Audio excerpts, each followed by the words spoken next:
dari kelompok 4 akan mempresentasikan hasil kerja kelompok kami.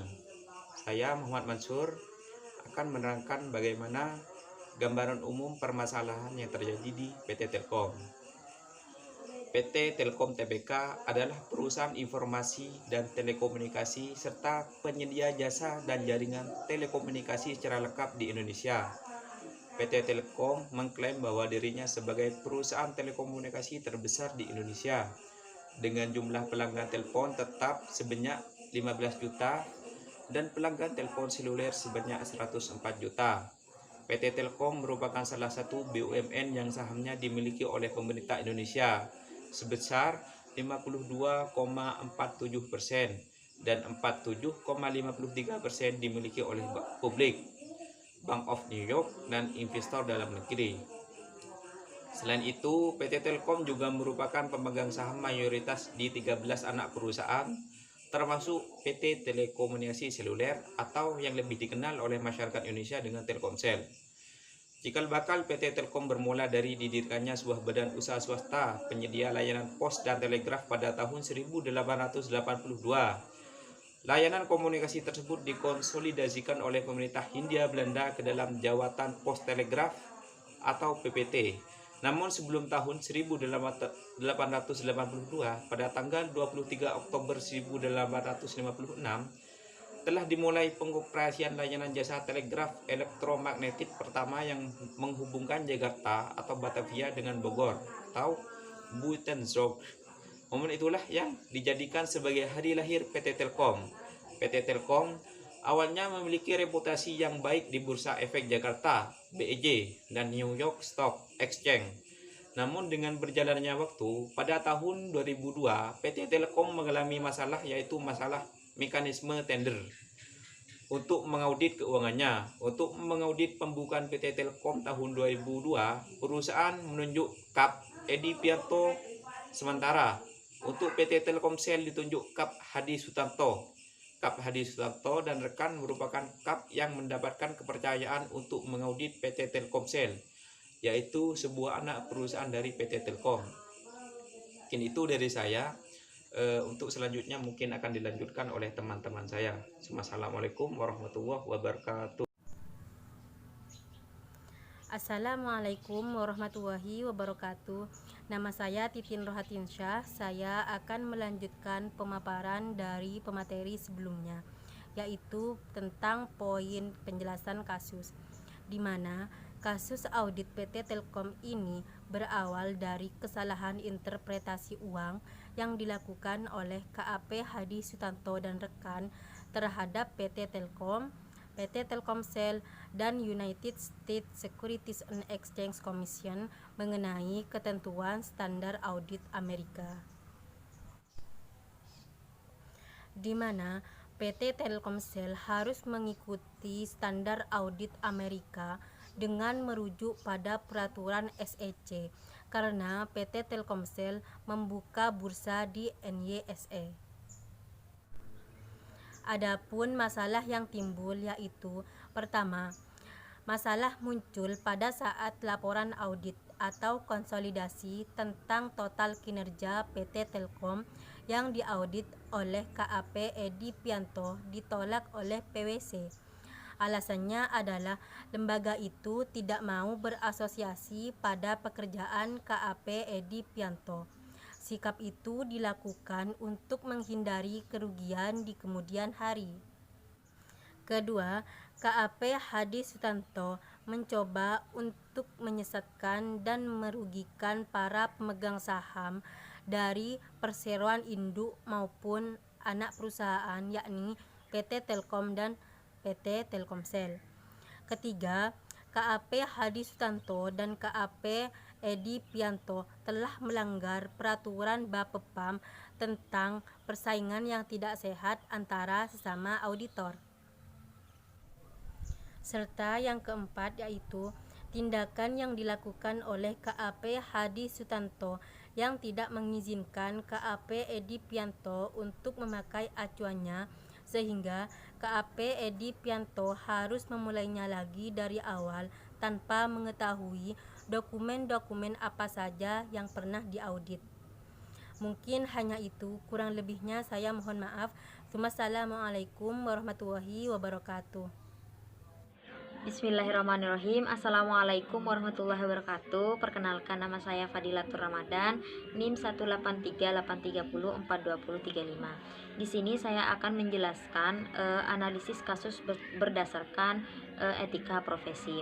Yang pertama, kepercayaan KAP HS dan KAP ES telah melanggar kepercayaan karena pasar keuangan tidak dapat beroperasi tanpa kepercayaan. Kerjasama adalah penting dan kepercayaan adalah persyaratan kerjasama. Nah, yang nomor 2 yaitu pelanggaran terhadap satu kantor akuntan publik untuk menunjukkan integritasnya kepada kita maupun masyarakat. Suatu KAP dalam tugasnya dituntut untuk bersikap jujur dan mempertahankan objektivitas tanpa dipengaruhi tekanan dari pihak maupun atau kepentingan pribadi. Nah, yang ketiga, pelanggaran terhadap standar umum, yaitu kepatuhan terhadap standar. Anggota KAP harus mematuhi standar berikut ini, beserta interpretasi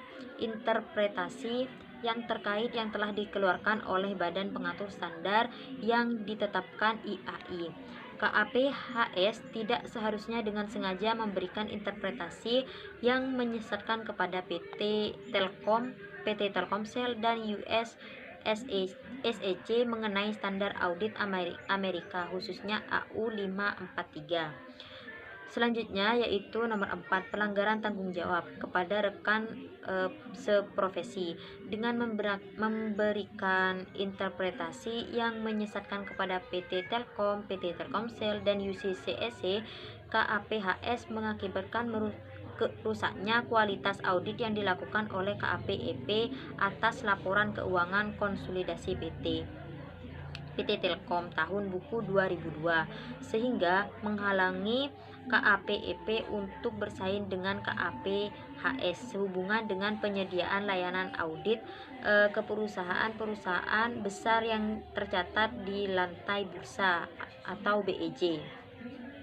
Seharusnya anggota KAP wajib memelihara citra profesi dengan tidak melakukan perkataan dan perbuatan yang dapat merusak reputasi rekan seprofesi. Cukup sekian dari saya. Wassalamualaikum warahmatullahi wabarakatuh.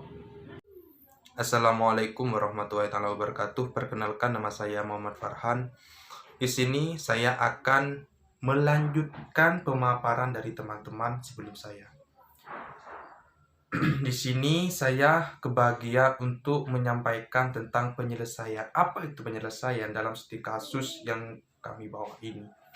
Ada 2 macam, yang mana 2 macam ini saya akan bahas satu persatu. Karena kalau dibahas sekaligus tidak akan mungkin kalian dimengerti. Saya akan bahas satu persatu biar kalian bisa paham. Lanjut, di sini untuk penyelesaian nomor 1, adapun sanksi terhadap KEP, Edi Pianto dan rekan yaitu Bapepam wajibkan KEP Edi Pianto, partner rekan KEP Edi Pianto untuk tidak melakukan kegiatan usaha di pasar modal terhitung sejak 2016 Juni sampai 2003 sampai diputuskan lebih lanjut oleh Bapepam. Alasannya karena laporan keuangan konsolidasi PT Telkom tahun buku 2002 ditolak oleh SEC. Itu permasalahan penyelesaian dari nomor 1. Yang nomor 2, adapun sanksi terhadap KAPHS dan rekan, yaitu KAPHS harus membayar denda sebesar 20 miliar ke kas negara dan undang-undang sebesar 10 juta per hari. Denda tersebut harus dibayar maksimal 30 hari setelah pemberitahuan keputusan dari KPPO, atau bisa diartikan Komisi Pengawas Persaingan Usaha. Sanksi ini dikenakan karena KEPHS dan rekan terbukti bersalah dan mengakibatkan rusaknya kualitas audit KAP Edi Pianto atas laporan keuangan konsolidasi PT Telkom tahun buku 2002. Mungkin itu pemaparan diri saya, kurang lebihnya mohon maaf. Wallahul muwaffiq ila aqwamit thoriq. Assalamualaikum warahmatullahi taala wabarakatuh. Assalamualaikum warahmatullahi taala wabarakatuh. Saya Zainiatul Maufirong sebagai pemateri terakhir dari kelompok 4. Saya akan menjelaskan tentang rekomendasi agar kasus serupa tidak terulang. Ada beberapa cara, yaitu sebagai berikut. Yang pertama, perusahaan dan KAP seharusnya menjalankan tugas sesuai dengan aturan yang telah ditetapkan. Adapun cara yang kedua, yaitu perusahaan seharusnya menunjukkan KAP yang sesuai dengan ketentuan SEC agar laporan keuangan dapat diterima dengan baik.